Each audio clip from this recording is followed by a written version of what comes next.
Como ustedes vimos ayer que observando características de la función del sistema, que en este caso corresponde a la transformada z de la respuesta al impulso, es posible encontrar algunas características de ese sistema lineal invariante en el tiempo que estamos analizando. Encontramos una eh, eh, característica interesante que gráficamente podemos determinar si ese sistema es causal y estable, las dos condiciones, cuando todos los polos de esa transformada Z están dentro del círculo de radio unitario. De esa forma nosotros garantizamos que sea una secuencia derecha, como vimos en el caso de una señal que es causal, o lo mismo decir que esa respuesta al impulso es cero antes del instante cero, y que esa región de convergencia también contenga el círculo de radio unitario, lo que garantiza que el sistema es estable, y también podríamos decir que ese sistema tiene una correspondiente representación con una transformada de Fourier en tiempo discreto. Entonces, es muy sencillo lo que comentamos ahí. HDN, la respuesta al impulso, nos da múltiples características del sistema. Está 100% caracterizado por la respuesta al impulso. Nos dice si el sistema es estable, causal, invertible, con memoria. Y cuando nosotros calculamos la transformada Z de esta expresión, con su correspondiente región de convergencia, a esta transformada tenía ya un nombre particular que se llama función del sistema.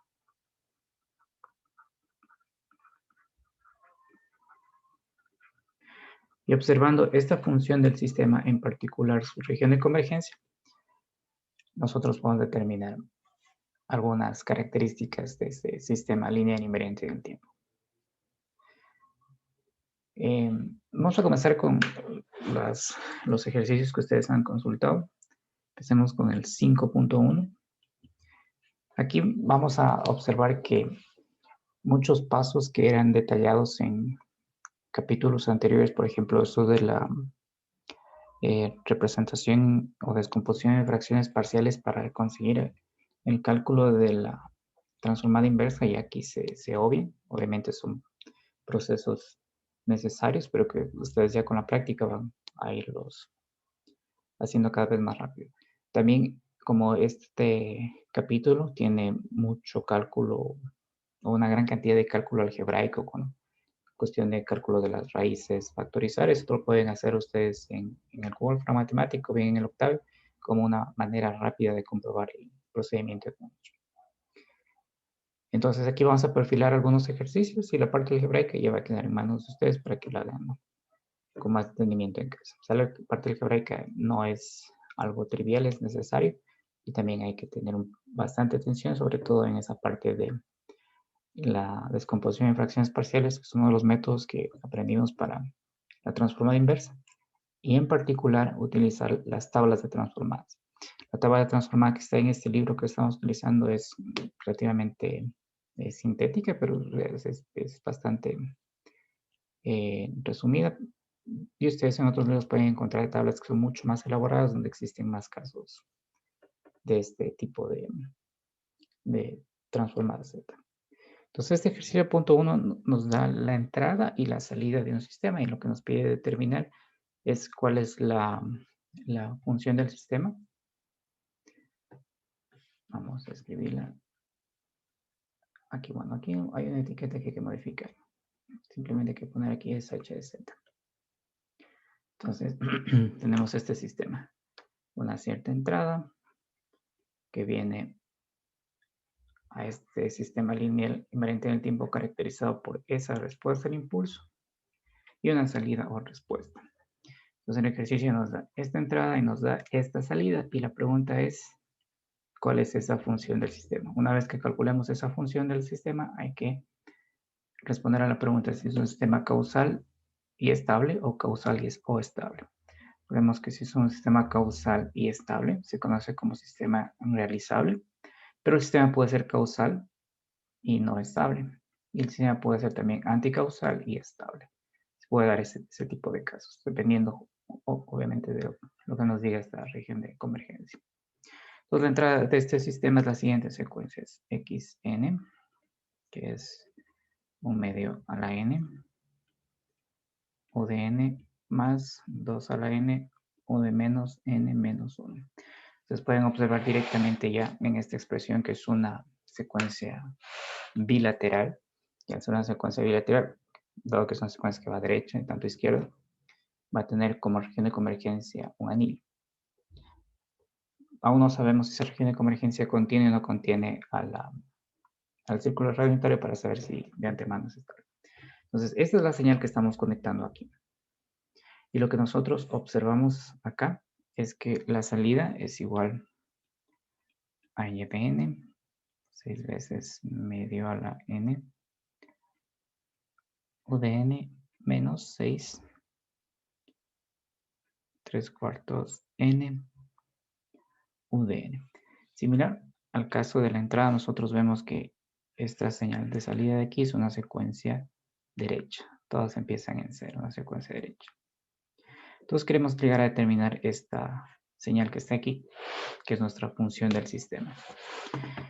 En este caso, nosotros podemos directamente ya utilizar resultados previos a través de las tablas de la transformada Z y aplicamos lo que es la propiedad de linealidad. Vamos a sacar transformada Z en estas dos expresiones aplicando la propiedad de linealidad. Ya saben que la linealidad nos dice que si tengo a la entrada de la transformada una suma de señales, a la salida va a tener la suma de cada una de las transformadas de esas entradas individuales. Entonces, si aplicamos transformada Z, tenemos aquí, transformada Z de esta expresión es igual. Esta de aquí es una expresión que ya calculamos, de hecho, ustedes la pueden encontrar en las tablas de transformadas. Esto corresponde 1 sobre 1 menos 1 medio, z a la menos 1. Y esta también es una expresión que ya la calculamos. Y esto va a ser igual a menos 1 sobre 1 menos 2, z a la menos 1. Entonces, noten que en esta etapa del estudio de estos sistemas que son discretos, aquí ya directamente ustedes pueden trabajar con las tablas de las transformadas. Con las tablas de las transformadas. Entonces, la región de convergencia de esta es un z mayor a 1 medio. Y esta es una región de convergencia z menor a 2. Tenemos que hacer la intersección de estas dos regiones de convergencia. Ustedes pueden ver que es una función muy sencilla y aquí podemos determinar que la región de convergencia de esta expresión de aquí es todos los módulos de z que son mayores a 1 medio y menores que 2. Vamos a intentar dibujar esa región de convergencia aquí debajo. Aquí está el círculo de radio unitario que define el plano Z. Aquí está el centro. Entonces notemos que son todos los Z mayores un medio. Ello está por aquí. Todos los Z, módulos Z menores que 2, que está por acá.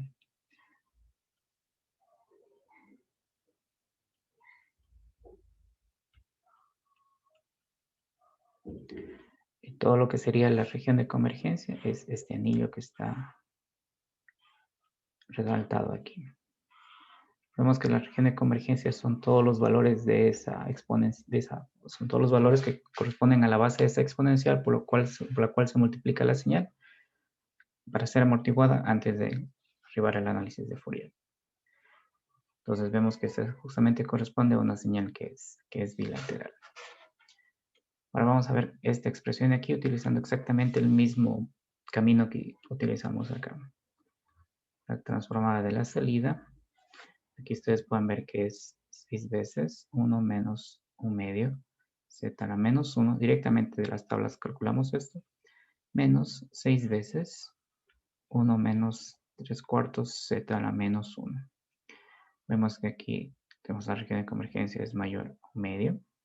Y la región de convergencia es mayor a 3 cuartos. Este medio ya sabemos que es 0,5 y 3 cuartos es 0,75. Entonces, si hago la intersección de estos dos intervalos, que bueno, los puedo ver como intervalos, pero en realidad son radios, un círculo de radio unitario.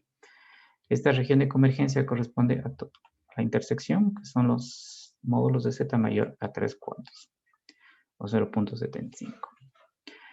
Entonces, en el análisis que hacíamos de la transformada z de un sistema LTI, tenemos nuestra entrada, nuestra respuesta al impulso, y acá nuestra salida o respuesta. En el dominio del tiempo ya sabemos que esta respuesta es calculada a través de la convolución. En el dominio Z, sacamos esta región de convergencia, perdón, esta transformada y su región de convergencia. Aquí sacamos esta otra transformada que nos da esa función del sistema con su región de convergencia. Y la transformada de esta señal de salida es el producto. Entonces todo eso se convierte ya en cálculos netamente algebraicos, cuya región de convergencia va a contener a la intersección de estas dos regiones de convergencia que están aquí. Entonces el ejercicio nos pide esta expresión de aquí. Y nosotros hemos calculado la transformada de la entrada y hemos calculado la transformada de la salida. Entonces tenemos esta expresión y esta expresión. Y podemos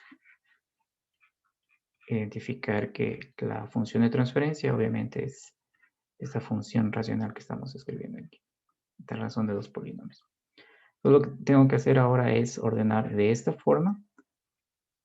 Tendría la expresión algebraica de h de z y luego ver cuál sería esa región de convergencia que me quedaría al final. Entonces vamos a ver cuánto nos quedaría aquí h de z. Entonces h de z, como ya tengo y tengo z, simplemente es copiar esos resultados y simplificar en los casos que sea posible simplificar. Entonces una vez que copie esos resultados y simplifique, voy a tener aquí en el numerador 1 menos 2z a la menos 1. Y aquí en el denominador 1 menos 3/4 z a la menos 1. Ya sabemos que los polos determinan la región de convergencia y que dentro de la región de convergencia no existe polos. Aquí nosotros podemos ver que existe un polo en 3/4. Es la raíz de este polinomio del denominador, un polo en 3/4. Entonces, podemos tener dos regiones de convergencia. La primera región de convergencia son todos los zetas mayores a 3/4. Y podemos tener otra región de convergencia que son todos los zetas menores a 3/4, dependiendo de si ese resultado es una secuencia derecha o izquierda, que ya sabemos que eso está determinado justamente por observar si la región de convergencia es el polo más alejado del origen hacia el exterior o el polo más próximo al origen hacia el interior.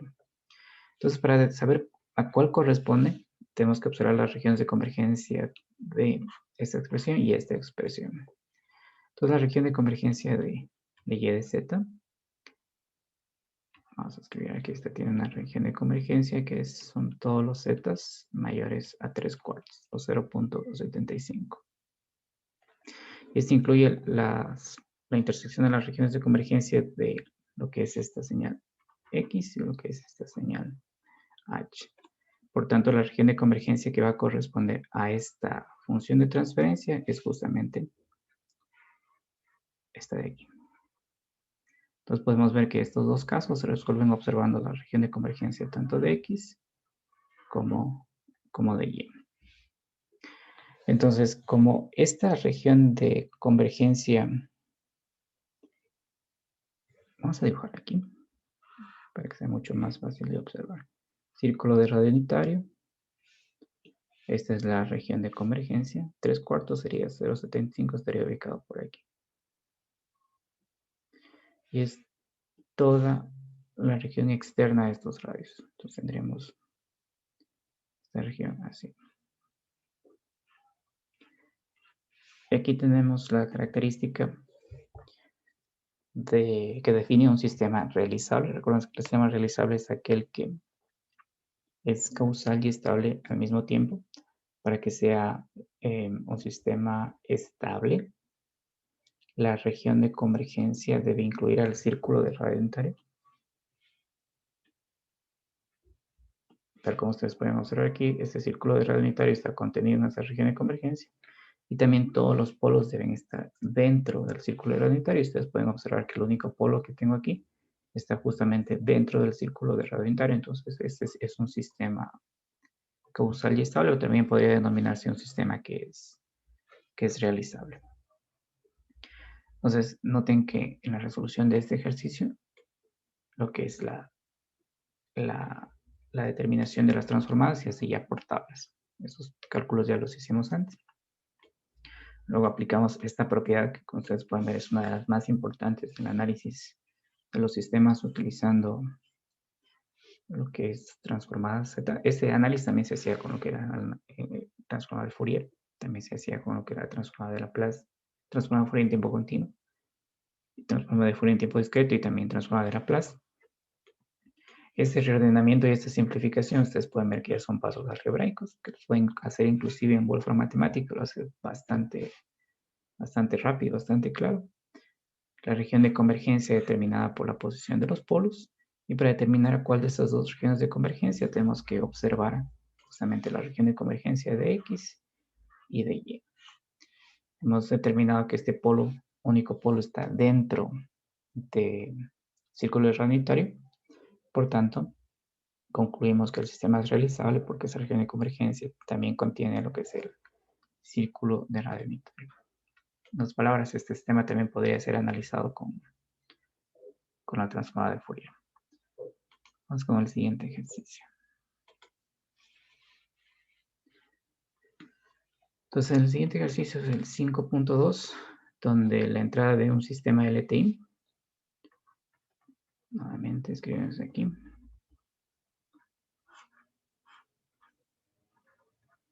Entonces aquí, lo que yo conecto a la entrada de este sistema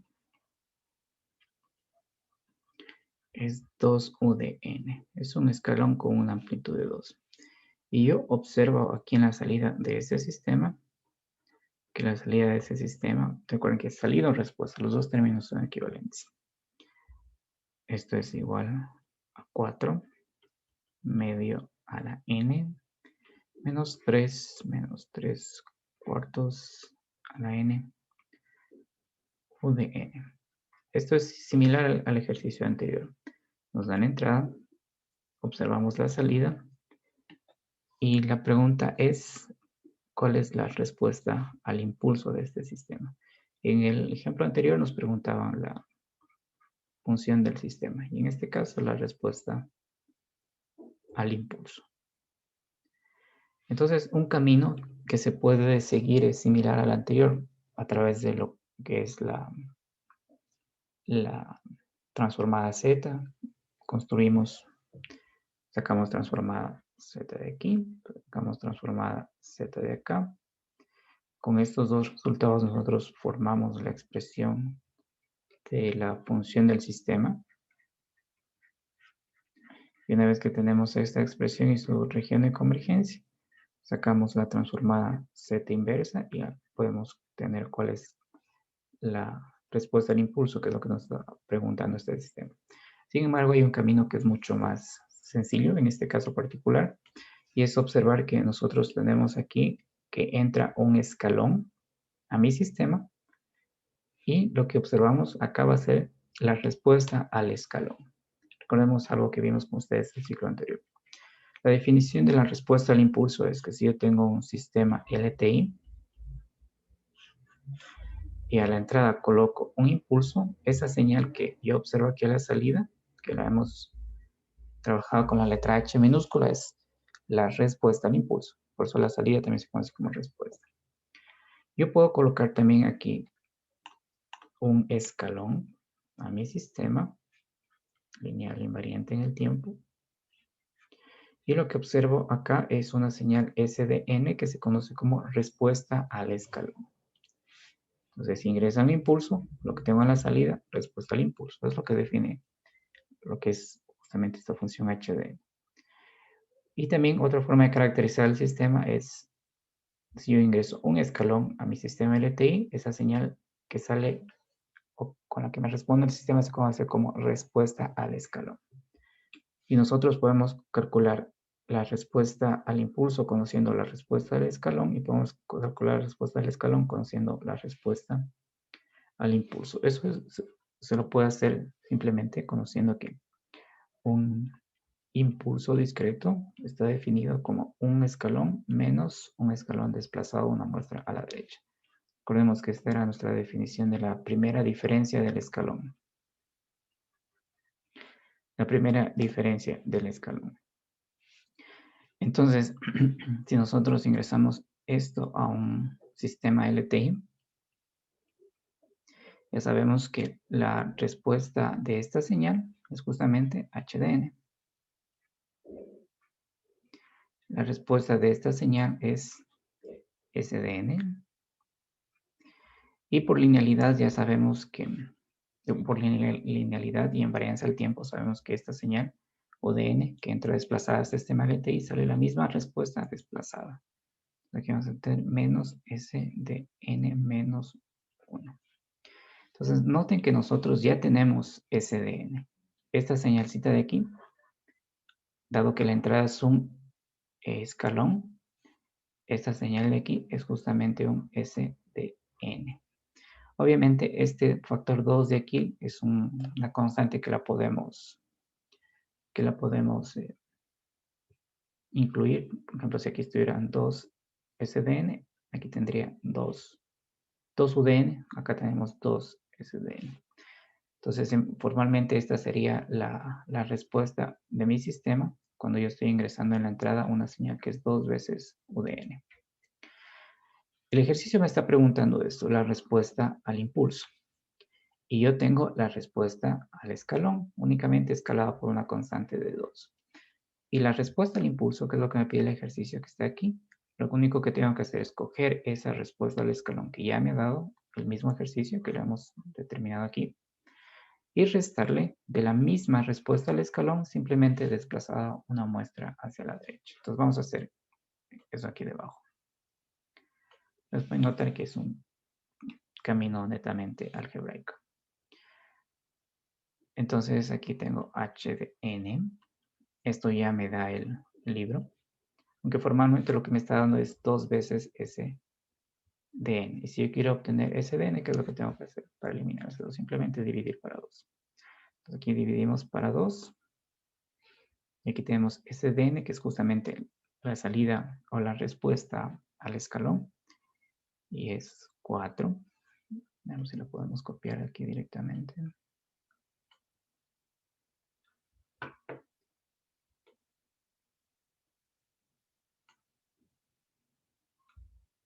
Esta de aquí. Ya sabemos que esto es igual a S, a 2 SDN, 2 SDN. Por eso aparece aquí este medio. Entonces es un 4 medio a la N menos 3 cuartos N U de N. Ya tenemos esta parte de aquí. Ahora tenemos que restarle la misma respuesta del escalón, pero desplazada una unidad hacia la derecha. Entonces menos medio para eliminar este 2 de aquí. Y aquí tendríamos 4 medio n menos 1 menos 3 n menos 1 por u de n menos 1 por u de n menos 1. Esa sería ya la respuesta del ejercicio. Ya hemos determinado cuánto vale la respuesta al impulso. Hemos utilizado esta definición del impulso unitario a través de la primera diferencia del escalón. Y como ya tenemos la respuesta al escalón, simplemente seguimos esto que está aquí. Ahora, ustedes pueden notar que la respuesta puede quedar ahí sin problema, pero nosotros podemos hacer algunas simplificaciones. Simplemente voy a perfilar por dónde van las simplificaciones. Este término aquí es 4 un medio a la n. Notemos aquí que este puede ser factorizado como 4 un medio a la n por un medio a la menos 1, ¿cierto? Igual puede suceder con este término que está aquí. Entonces noten que este 4 medio a la n con este 4 medio a la n se puede factorizar. Entonces, una simplificación posterior de esta respuesta al impulso sería aquí un medio delta a la n. Este delta a la n de aquí va a surgir justamente de un término que va a asomar así, de esta manera.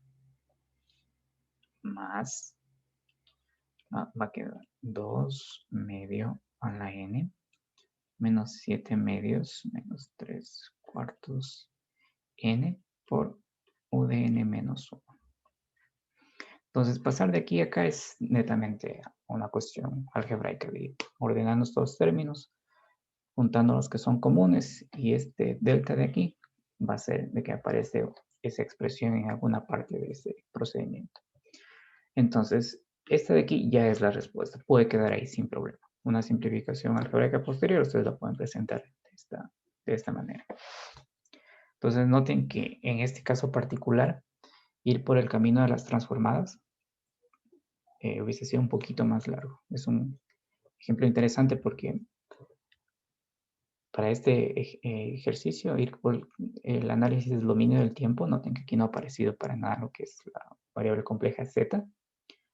Ha sido más corto, simplemente identificando que al entrar a un escalón, lo que me está dando el sistema es la respuesta al escalón y aplicar lo que ya no habíamos visto con ustedes eso antes. Ahora, el ejercicio 5.5 es una demostración. Aquí, en este ejercicio 5.5 hay que... Este ejercicio 5.5 hay que simplemente entender cómo se hace la conjugación de un término complejo.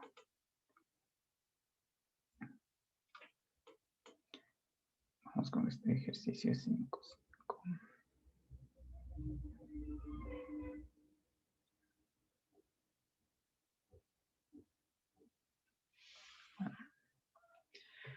Entonces lo que nos pide mostrar es que sí, esta señal sí es una señal real, que pertenece a los reales. Tenemos que la transformada z es una función racional. Ustedes ya vimos que una función racional es la división de dos polinomios. Entonces acá tenemos un polinomio de orden q, 1 menos beta sub k, z a la menos 1. Es la ecuación genérica de esta función racional de la transformada z.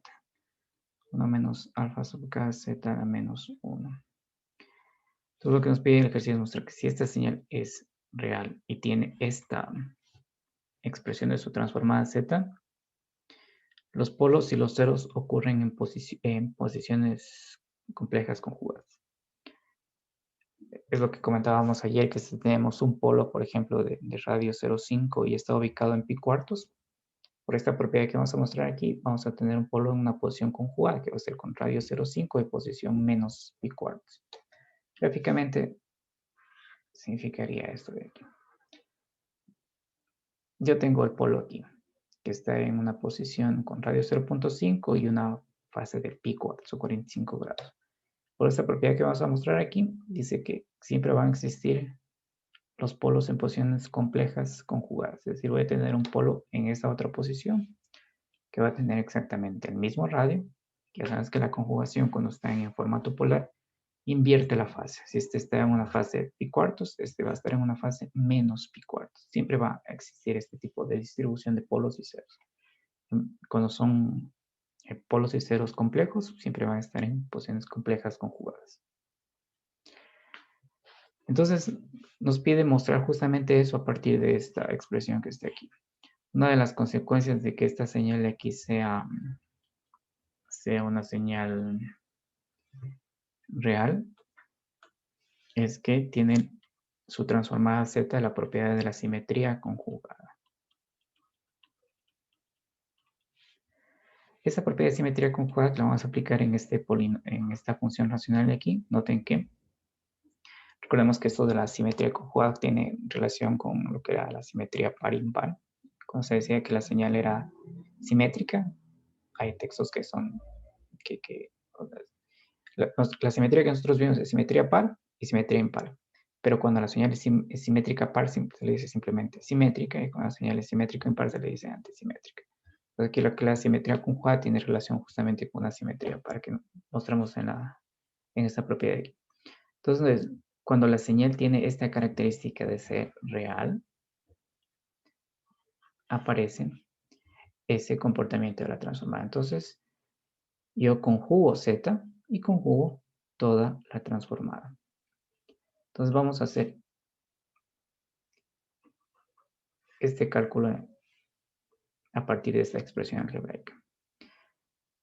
Entonces, esto de aquí lo podemos escribir de esta forma para que sea más sencillo observar. La operación que vamos a hacer es H, todos los zetas conjugados, y a toda esa expresión conjugada. Entonces, tengo que hacer dos conjugaciones. La primera es la conjugación de los valores de z, y la segunda es la conjugación de toda la expresión. Entonces, vamos a hacer esos dos pasos. Entonces, voy a tener aquí A, aquí voy a tener este multiplicatorio, 1 menos beta sub k, que van a ser los ceros. Y este de aquí lo tengo que conjugar. Entonces, lo que voy a tener aquí es z conjugado a la menos 1. Noten que todos los zetas ahora los reemplazo por z conjugado. Y acá sumatorio desde k igual a 1 hasta p. 1 menos alfa k, z conjugado a la menos 1. Y todo esto de aquí conjugado. Recordemos que estos términos de aquí son polos, son los ceros, y estos son los polos. Los ceros son las raíces del polinomio del numerador, y los ceros y los polos son las raíces del polinomio del denominador. Ahora voy a hacer esta otra conjugación. Entonces esta conjugación me va a dar esta constante A conjugada. Aquí voy a hacer este producto. No voy a escribir los límites superiores e inferiores de este producto. Y esta conjugada viene a este término de aquí. Entonces voy a tener aquí el conjugado de 1, es simplemente 1, menos beta sub k conjugado. Y ahora vamos a ver cómo este conjugado actúa con este término de aquí. Entonces yo tengo z conjugado a la menos 1 y todo eso conjugado. Aquí yo puedo hacer un cambio en este exponente y puedo escribirlo así, z a la menos 1 conjugado y todo eso conjugado. Y si z es un número complejo y hago la doble conjugación, ustedes ya saben que eso es igual simplemente a z. Entonces todo este término de aquí es simplemente igual a z a la menos 1. Z a la menos 1. Y que voy a tener 1 menos alfa a la k, z a la menos 1. Entonces lo que observamos nosotros es que si yo tengo originalmente un polo en la posición beta sub k, vamos a suponer que ese polo está ubicado en 0.5 e,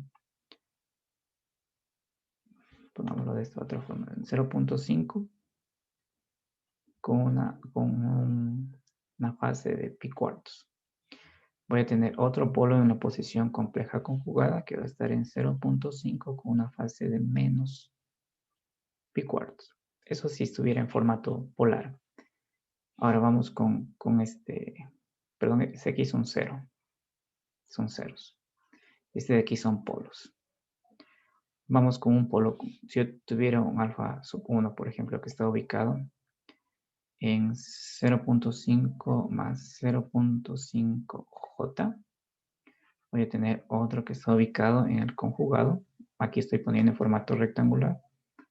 Va a estar en esta posición. Entonces, recordando que algo muy sencillo, ¿no? Que la conjugación cuando está en formato rectangular lo que hace es cambiar el signo de la parte imaginaria. Y en conjugado, cuando estamos hablando de una representación polar, lo que hace es cambiar el signo de la fase. Entonces, eso lo vamos a ir encontrando cuando ya hagamos esta parte de las, sobre todo en el laboratorio que van a hacer ustedes. Van a ver que es extremadamente sencillo utilizar Wolfram Matemático bien Octave para hacer estos cálculos de polos y ceros y las gráficas, que eso es automático. Ustedes van a ver que aparece esta característica que siempre van a existir los polos y los ceros en posiciones complejas conjugadas. Obviamente, si es que el polo y el cero es real, va a estar en el eje real, pero si son complejos, van a estar en posiciones complejas conjugadas. Otro ejercicio es el 5.6. En este ejercicio 5.6 ustedes van a aplicar algunos conceptos que vieron en cálculo, sobre todo el cálculo de los límites, pero recordando esa ley de Hospital, que cuando tenemos una indeterminación en la evaluación de un límite, tenemos que evaluar numerador, denominador y derivar, perdón, numerador, denominador, nuevamente evaluar si se mantiene la determinación, otra vez el mismo procedimiento hasta llegar al resultado. Entonces, en este ejercicio 5.6 lo que nos dan es la expresión algebraica y simplemente a partir de la expresión algebraica saber si corresponde a un sistema que es causal y posiblemente estable. Entonces, aquí nos dan 4 expresiones, A, B, C y D. Entonces, aquí nos dice que la transformada Z va a ser 1 menos medio, Z a la menos 1 cuadrado, y acá 1 menos 1/3 Z a la menos 1. Aquí nos da esta otra expresión, que es Z a la menos 1 cubo sobre Z menos un cuarto a la cuarta. Acá vamos a tener esta otra expresión, que es Z menos medio cubo sobre Z menos 1/3 a la 4. Y esta última transformada de aquí, Z menos 1/3 al cuarto sobre Z menos medio al cubo. Entonces, la pregunta es si este sistema es causal y o posiblemente estable. Entonces, para observar qué característica debe tener esta expresión, vamos a recordar brevemente lo que era que un sistema sea causal. Entonces, la causalidad se da cuando esta señal en el tiempo, vamos a poner que aquí está 0, cuando esta señal en el dominio del tiempo vale 0 para instantes menores de 0. Es decir, aquí tiene que valer 0, aquí tiene que valer 0, aquí tiene que valer 0, aquí tiene que valer 0. Y a partir de 0 sí ya puede tener cualquier valor. Entonces observan justamente que es una secuencia derecha. Entonces, si tengo esta característica, es un sistema causal, y eso ya vimos ayer que la causalidad en el tiempo significa que el cálculo de la salida de ese sistema depende exclusivamente de muestras presentes y pasadas de la entrada. Pues también los sistemas causales se conocen como sistemas no anticipativos porque no utilizan esas muestras futuras de la entrada. Entonces, si este sistema es causal, cuando nosotros calculemos su transformada z, que es la señal x de n por z a la menos n, aquí vamos a escribir toda la ecuación de la transformada z. Notemos que como todo este intervalo vale 0, es decir, que el sumatorio es de menos infinito hasta menos 1, vale 0. Y los valores diferentes de 0 empiezan a partir de 0 y se van hasta más infinito. Entonces yo puedo modificar este límite inferior de aquí y puedo hacer que vaya desde n hasta 0. Una vez que yo identifico cómo cambian estos límites, también puedo notar que esta expresión aquí va a tener solamente potencias negativas. Entonces, por ejemplo, para unos pocos valores sería x evaluada en 0 para z elevada a las menos 0, que es 0, más x a la 1 por z a la menos 1 más x a las 2 por z a la menos 2 y así. Entonces, una de las consecuencias de que el sistema sea causal es que mi transformada z no tiene potencias positivas de z, solamente tiene potencias negativas de z. Entonces, a partir de ese análisis que hemos hecho de la causalidad en el dominio del tiempo, cuando esa señal ya entra a la transformada z y notamos que cuando la señal es causal, su transformada z no tiene potencias positivas de z, es fácil determinar que cuando el módulo de z tiende al infinito, esta transformada z tiende al valor inicial. Recordemos que este era un teorema que vimos con ustedes del valor inicial de una señal. Entonces, la causalidad va a implicar esto de aquí. De tal forma que para saber si estas expresiones de aquí son causales, simplemente teniendo la expresión algebraica, vamos a suponer, yo tengo que hacer el siguiente cálculo del límite. El límite cuando el módulo de z tiende al infinito, de esta expresión de aquí tiene que ser menor al infinito. Obviamente me va a dar este valor inicial que está aquí.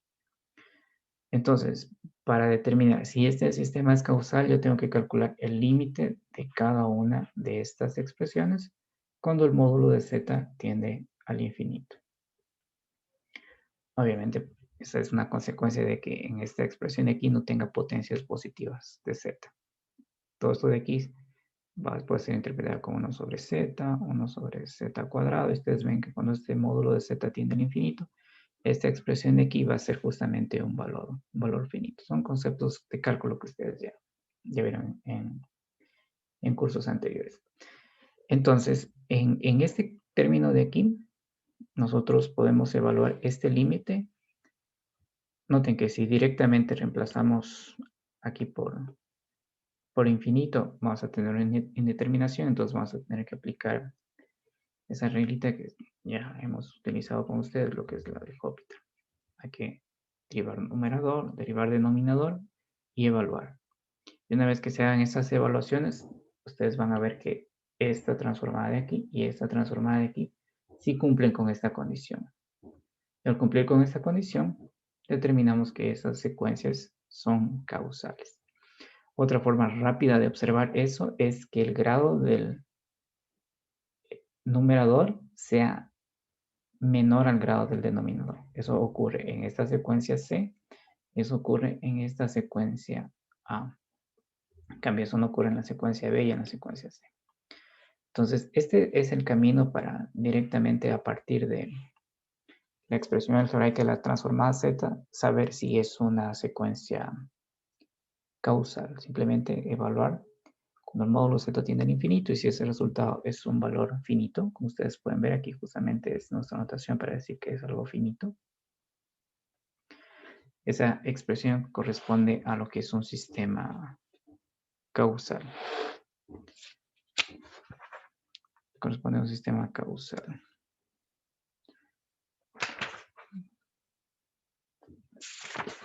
A ver, ¿cuál es la otra pregunta?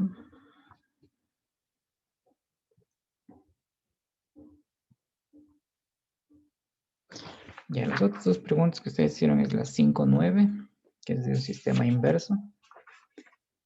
Ya vimos que en el caso del sistema inverso, el producto de las transformadas del sistema con sistema inverso tiene que ser igual a 1. Y hay que tener un poco de cuidado de con cuál es la región de convergencia. Y lo que es la pregunta 5.11, en la pregunta 5.11 ustedes van a tener que ajustar los desplazamientos de la señal entrada para que el sistema en la salida tenga un comportamiento o muestre un comportamiento que es realizable.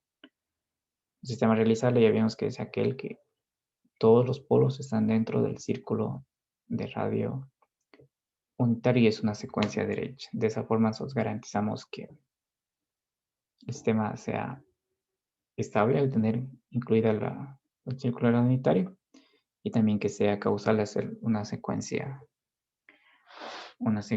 derecha. Y entonces eso sería todo.